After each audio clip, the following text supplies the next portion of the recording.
नमस्कार दोस्तों। आज हम इस विशेष सभा में चर्चा करेंगे इलेक्टोरल बॉन्ड्स पर। आपको याद होगा कि पिछले महीने 16 फरवरी को सुप्रीम कोर्ट ने इलेक्टोरल बॉन्ड्स की स्कीम को अवैध घोषित कर दिया था और आदेश दिया था कि स्टेट बैंक ऑफ इंडिया, जिसके जरिए ये चुनावी बॉन्ड जारी होते थे, 6 मार्च तक सारा ब्यौरा जो है वो चुनाव आयोग को उपलब्ध करा दे और उसके बाद चुनाव आयोग को अपनी वेबसाइट पर उसको प्रदर्शित करना था 1 हफ्ते के अंदर, यानी 13 मार्च तक। दरअसल चुनावी भ्रष्टाचार में काला धन या पैसे का उपयोग, अधिक से अधिक पैसे का उपयोग बहुत दिनों से एक बड़ा मुद्दा बना हुआ था। तमाम बहस होती रहती थी कि ये जो चुनाव में काले धन का उपयोग या बड़ी-बड़ी कंपनियों का हस्तक्षेप चुनावी चंदे के माध्यम से कैसे रोका जाए। दूसरा ये भी है कि जो सत्तारूढ़ दल होते हैं, वो अपनी ताकत के बल पर तमाम पैसा ऐंठ लेते हैं या लोग उनको देते हैं, कंपनियां या बड़े लोग, कुछ फेवर पाने के लिए।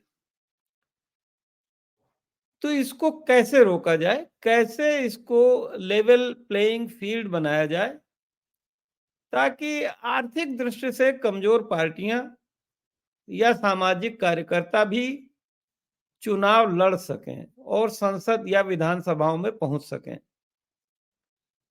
इस पर तरह-तरह के विचार होते रहे। उसमें एक प्रपोजल ये भी आया था कि स्टेट यानी सरकार फंडिंग करे चुनावी खर्चे की। राजनीतिक दलों को जो उनको वोट मिलते हैं उसके प्रतिशत के अनुपात में कुछ खर्चा दिया जाए। लेकिन इसके विरोध में ये तर्क आया कि इस तरह सरकारी खजाने से भी राजनीतिक दल पैसा ले लेंगे और वो जो उगाही है कंपनियों से या बिजनेस घरानों से, इंडस्ट्रीज से, वो भी नहीं रुकेगी।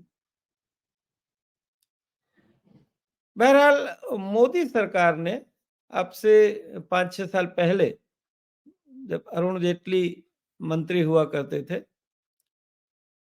तो ये इलेक्टोरल बॉन्ड की स्कीम वो ले आए और वो स्कीम इस तरह से ले आए कि उसको मनी बिल बना के पेश किया पार्लियामेंट में ताकि राज्यसभा में उसको गिराया न जा सके उस बिल को, और वो पास हो गया।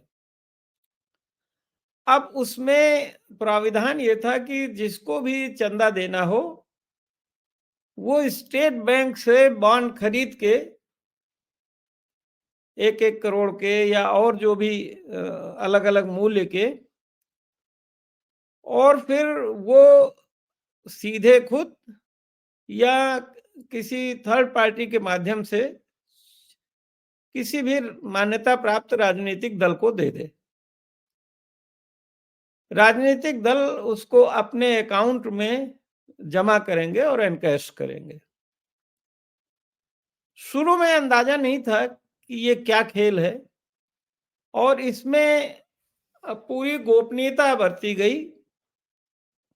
कानून के हिसाब से ये गोपनीय रहा, यानी स्टेट बैंक को केवल मालूम होगा कि भाई किसने बॉन्ड खरीदा उनसे और फिर किस पार्टी ने कहाँ कितना उसको भुनाया मनी, यानी अल्टीमेटली वो किस पार्टी को गया।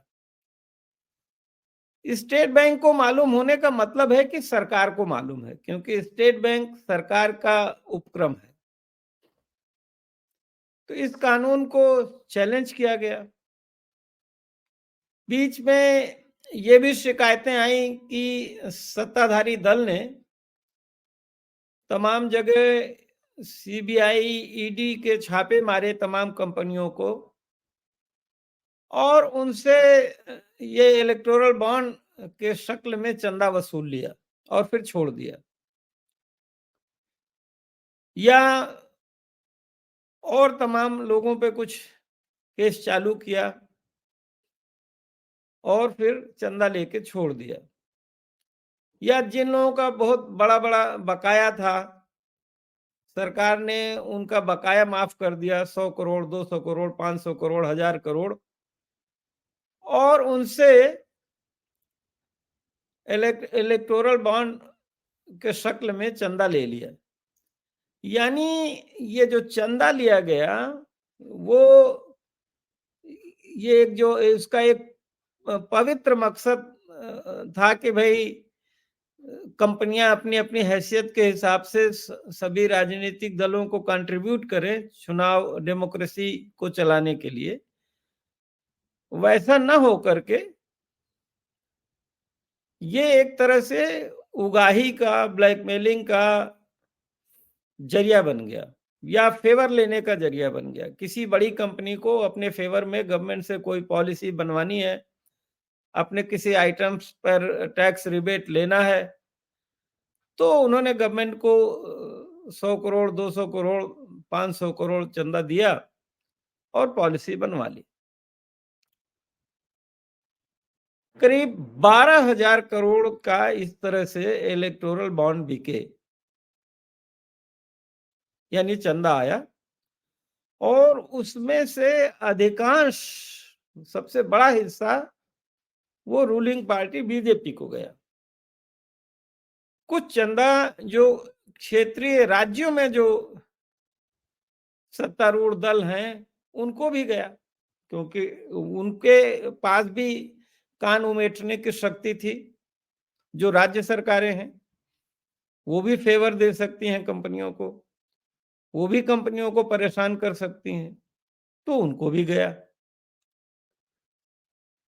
तो चुनाव आयोग में सबसे बड़ा मुद्दा ये आया कि भई जो मतदाता है, जो सार्वभौम है, जो डेमोक्रेसी में मालिक है, जो संप्रभु है, शुरू में ही कहा गया हमारे संविधान में कि we the people of India, यानी हम भारत के लोग ही इस भारत का जो स्टेट है उसके मालिक हैं और हम अपने चुने हुए प्रतिनिधियों के माध्यम से शासन चलाते हैं।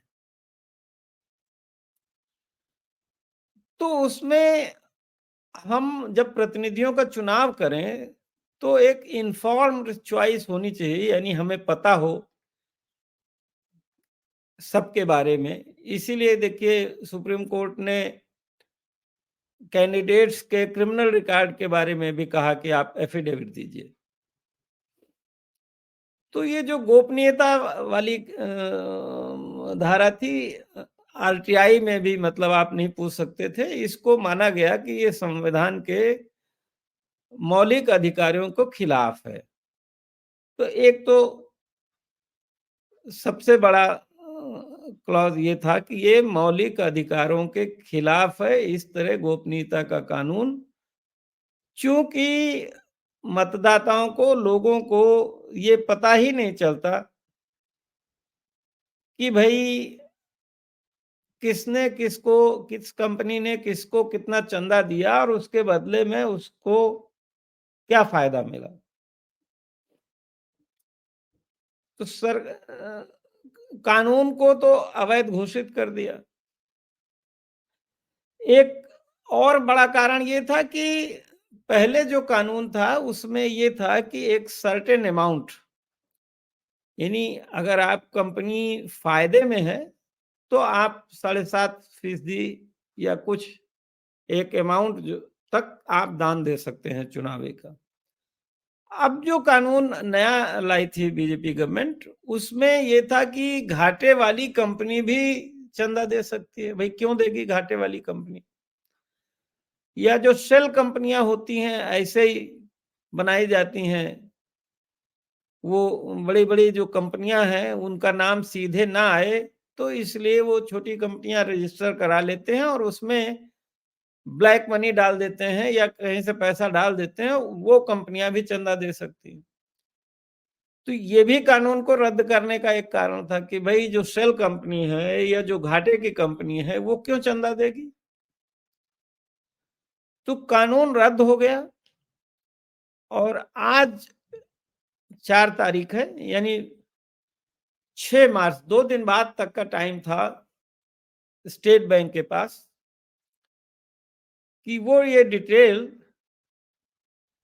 अभी 2 दिन का टाइम है, चुनाव आयोग को दे दे। लेकिन चुनाव आयोग ने एक नया पैंतरा बदला और जाहिर है कि किसके कहने पे बदला, सरकार के कहने पे, क्योंकि स्टेट बैंक ऑफ इंडिया सरकार के कंट्रोल में है, वित्त मंत्रालय के कंट्रोल में है, यानी सरकार के कंट्रोल में है। तो उन्होंने सुप्रीम कोर्ट में एक नई दरखास्त लगा दी और ये कहा कि साहब अभी हम ये पूरी जानकारी नहीं दे पाएंगे, हमको जानकारी जुटाने में टाइम लगेगा, तो 30 जून तक का टाइम दे दिया जाए। अब देखिए 30 जून तक का टाइम क्यों मांगा जा रहा है, ताकि तब तक जो चुनाव है 15 जून तक खत्म हो जाएगा, नई सरकार बन जाएगी।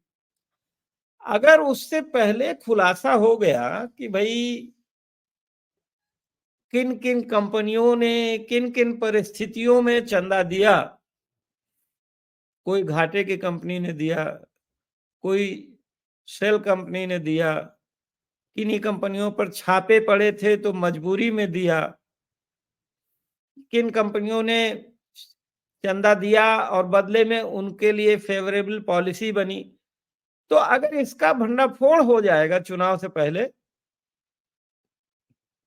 तो डर था कि मोदी जी की बड़ी फजीहत हो जाएगी, सरकार बीजेपी की फजीहत हो जाएगी।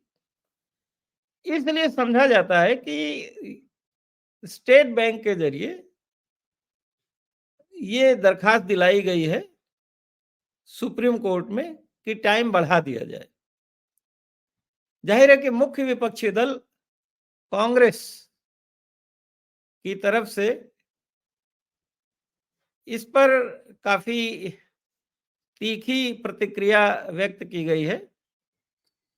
हम आपको सुनाना चाहेंगे कि जो सुप्रिया श्रीनेत हैं कांग्रेस की प्रवक्ता, उन्होंने एसबीआई की इस दरखास्त पर क्या आपत्ति की है। 15 फरवरी 2024 को जब इस देश के उच्चतम न्यायालय ने ये ऑर्डर पारित किया कि इलेक्टोरल बॉन्ड को बैन किया जाता है, तो उसके साथ एक और ऑर्डर दिया गया। एसबीआई मतलब स्टेट बैंक ऑफ इंडिया, इस देश के सबसे बड़े सार्वजनिक बैंक को कहा गया कि वो इलेक्टोरल बॉन्ड देने वालों की सूची को सार्वजनिक करे 6 मार्च 2024 तक। करीब 21 दिन का टाइम दिया गया। ये कौन लोग थे? क्योंकि सुप्रीम कोर्ट का मानना था कि लोकतंत्र में लोगों को यह जानने का हक है कि किसने किस पार्टी को कितना पैसा और कब दिया है। यही निहित था इस ऑर्डर में। एसबीआई ने अब सुप्रीम कोर्ट से और वक्त मांगा है। एसबीआई का कहना है कि उनको 30 जून तक का वक्त चाहिए इस डेटा को सार्वजनिक करने के लिए। विडंबना यह है कि एसबीआई, जिसके 48 करोड़ से ज्यादा अकाउंट्स हैं, जिसकी करीब 66,000 एटीएम्स हैं, जिसकी करीब 23,000 ब्रांचेस हैं, उस एसबीआई को मात्र और मात्र 22,217 इलेक्टोरल बॉन्ड का विवरण देने के लिए 136 दिन और चाहिए। यह कितनी बड़ी विडंबना है, क्योंकि डिजिटल डिजिटल डिजिटल करते हुए भारत में यह तो एक क्लिक पर हो जाना चाहिए। यह डेटा रेडिली अवेलेबल है, लेकिन उसके बावजूद भी एसबीआई उसको सार्वजनिक क्यों नहीं करना चाहता है? क्यों चुनाव के बाद सार्वजनिक करने की सारी कवायद की जा रही है? इसका जवाब तो एसबीआई और सरकार ही दे पाएगी। लेकिन असलियत यह है कि जब यह डेटा बाहर आएगा, जब पता चलेगा कि किसने किसको कितना पैसा दिया, तो कलई खुल जाएगी। क्योंकि भाजपा को करीब करीब 98% पैसा मिला है इलेक्टोरल बॉन्ड का। तो पता चल जाएगा कि क्या उन लोगों ने इलेक्टोरल बॉन्ड में पैसा दिया भाजपा को जिनके खिलाफ केस चल रहे थे? क्या उन लोगों ने पैसा दिया कि केस ना चले? क्या उन लोगों ने पैसा दिया कि नीति निर्माण उनके हिसाब से हुआ। ये सारी बातें सार्वजनिक हो जाएंगी, लेकिन पूरी कवायद जारी है कि चुनाव के पहले ये नाम सार्वजनिक ना हो। असल में तो महालूट के मास्टरमाइंड को बचाने के लिए हर संभव कोशिश जारी है, लेकिन इलेक्टोरल बॉन्ड की जो महालूट है वो इस देश के सामने खुल चुकी है। तो देखिए, लोगों को अंदाजा तो है कि इसमें काफी गड़बड़ घोटाला है, बेईमानी है, जोर जबरदस्ती है, लेकिन केवल अंदाजे से काम नहीं चलता, उसका प्रूफ और रिकॉर्ड चाहिए। प्रूफ और रिकॉर्ड तभी आएगा जब स्टेट बैंक इस पूरी सूची को चुनाव आयोग को देगा और चुनाव आयोग अपनी वेबसाइट पर डालेगा। अब स्टेट बैंक का ये बहाना कितना लचर है कि आज जब इतना ज्यादा डिजिटलाइकरण हो गया है और कंप्यूटरीकरण हो गया है, तो उसमें ये कहना कि साहब हम 3 हफ्ते में नहीं दे सकते, हमें 30 जून तक का समय क्यों चाहिए? भाई आप चाहते तो आप 2-4 दिन का समय और मांग सकते थे। तो बिल्कुल साफ है कि स्टेट बैंक जो है वो सरकार के इशारे पर चुनावी बॉन्ड में जो हेराफेरी हुई है, जो घपले हुए हैं, जो घोटाले हुए हैं, जो गड़बड़ियां हुई हैं, उन पर पर्दा डालने के लिए वो गया है सुप्रीम कोर्ट के पास। अब देखना ये है कि देखिए, एक तो सुप्रीम कोर्ट ने वैसे भी इस मामले के निर्णय में बहुत देरी करी, लेकिन देर आए दुरुस्त आए। उन्होंने स्कीम को रद्द किया और इसको पब्लिक में उजागर करने को कहा। अब देखना यह है कि जब आम चुनाव में देश जाने वाला है और लोगों को सब कुछ पता होना चाहिए कि भाई सत्तारूढ़ दल या विपक्ष या जो जहां सत्तारूढ़ दल है, उन्होंने कैसे कैसे ये चंदा लिया,